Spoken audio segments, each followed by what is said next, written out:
Hi everyone, here we've got Samsung Galaxy A02s and let me show you how to enable camera location tags on this device.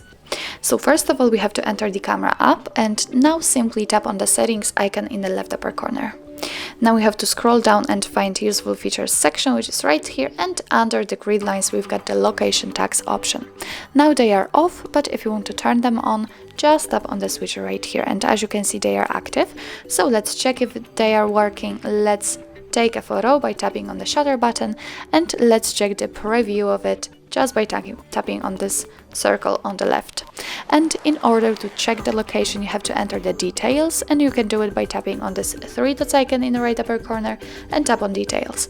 And as you can see here, we've got the whole location section, so you've got the exact info of the location. So greetings from Krakow, and thank you so much for watching. I hope that this video was helpful, and if it was, please hit the subscribe button and leave the thumbs up.